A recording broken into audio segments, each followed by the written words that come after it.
Hi student, पिछली video में आप पढ़े थे समांतर प्लेट संधारित्र की धारिता, जबकि प्लेटों के बीच आंशिक रूप से प्रावैद्युत पदार्थ भरा हो। आज का इस वीडियो में आपका टॉपिक है संधारित्रों का संयोजन।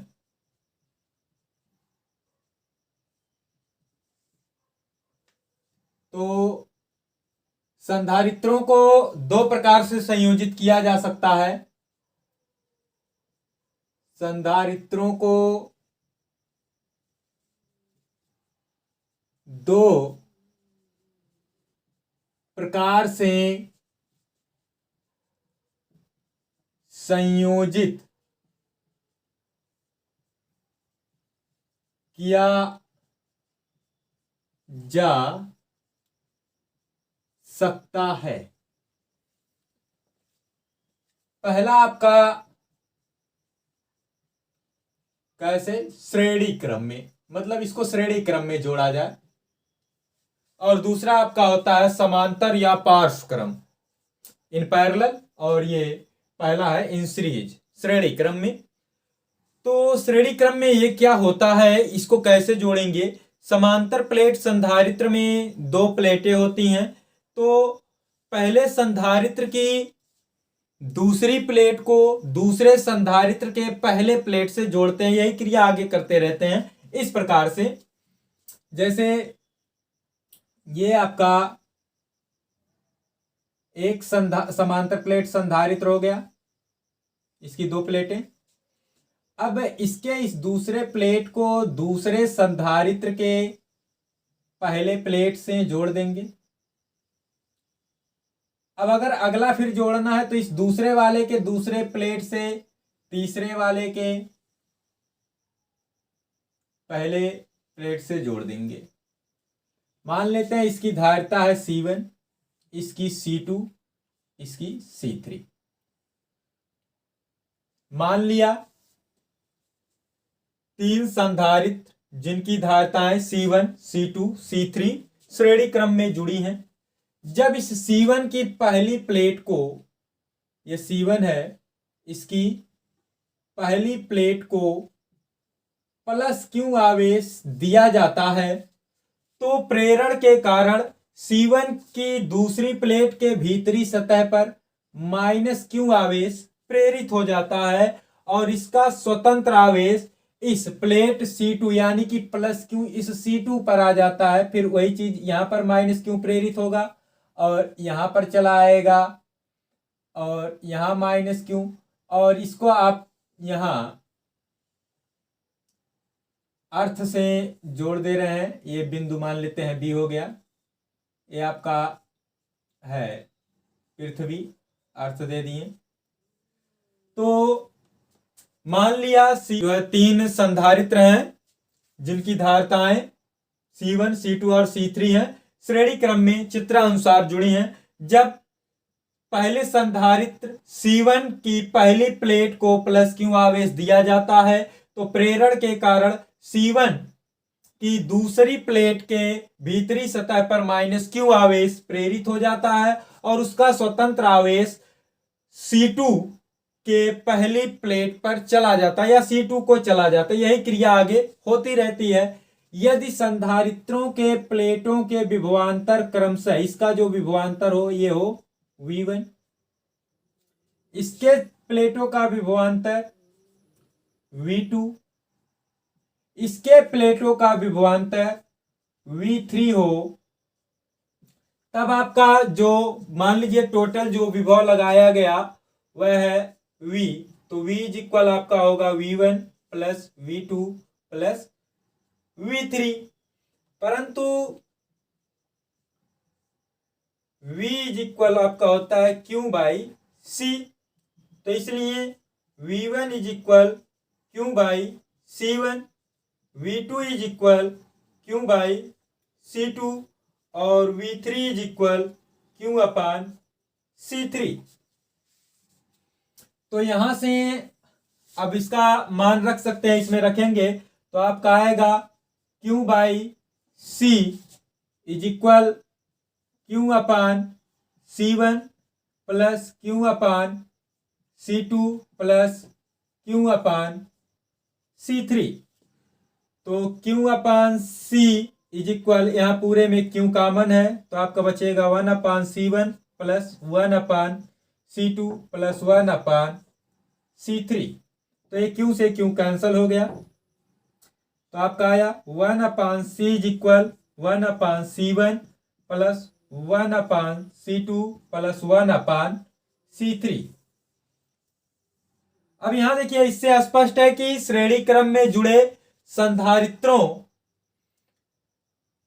का के तुल्य जो धारिता है उसका व्युत्क्रम उसके अलग अलग धारिताओं के व्युत्क्रम के योग के बराबर होता है। यहां से ये टोटल विभवांतर आप मान लीजिए कितना है, V। ये पूरा है V। तो इसे आपको एक बार और बताते हैं लिख करके, क्या होता है लिखेंगे आप कि मान लिया 3 संधारित्र जिनकी धारिताएं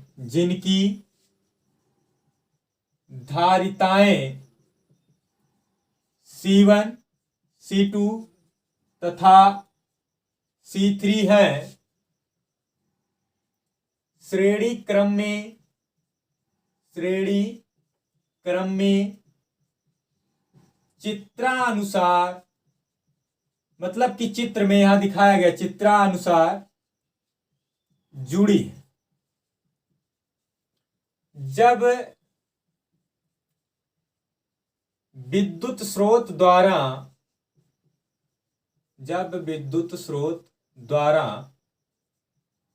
पहले संधारित्र C1 की पहली प्लेट को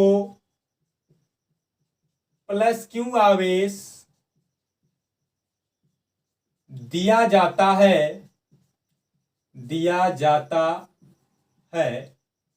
तो प्रेरण द्वारा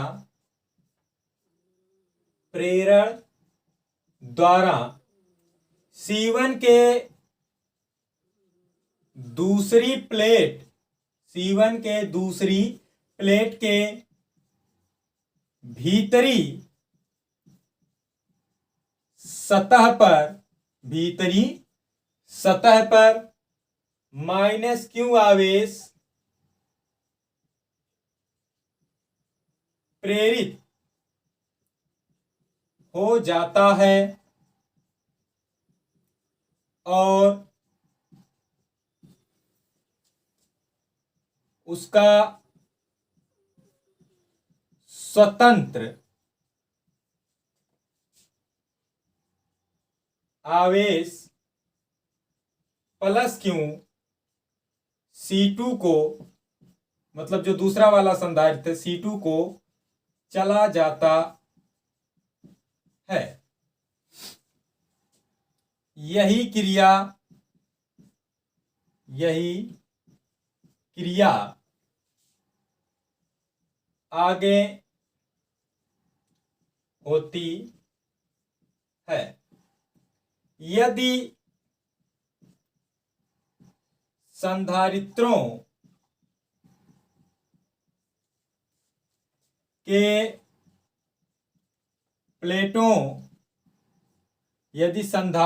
के प्लेटों के बीच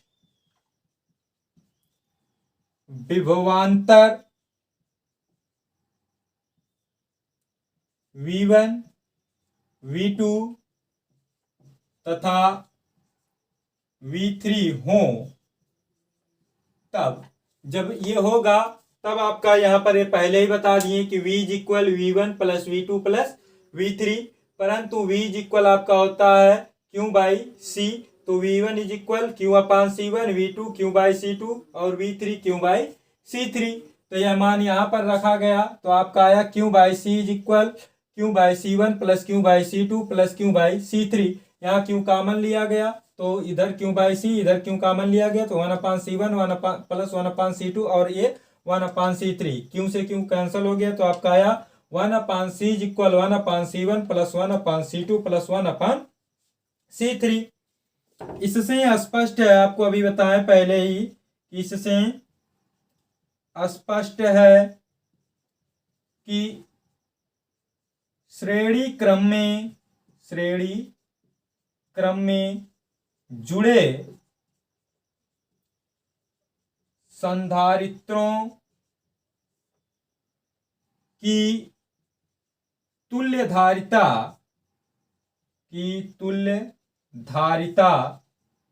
का व्युत्क्रम, यहां पर देखिए 1/C है यानी तुल्यधारिता का व्युत्क्रम, देखिए उनके अलग अलग धारिताओं के व्युत्क्रम के योग के बराबर होता है। उनके अलग अलग या उन संधारित्रों के अलग अलग लिख सकते हैं, उनके अलग अलग धारिताओं के व्युत्क्रमों के योग के बराबर होता है। मतलब कि जो संधारित्र की धारिता है तुल्य, वह उनके अलग अलग धारिताओं के व्युत्क्रमों के योग के बराबर होता है।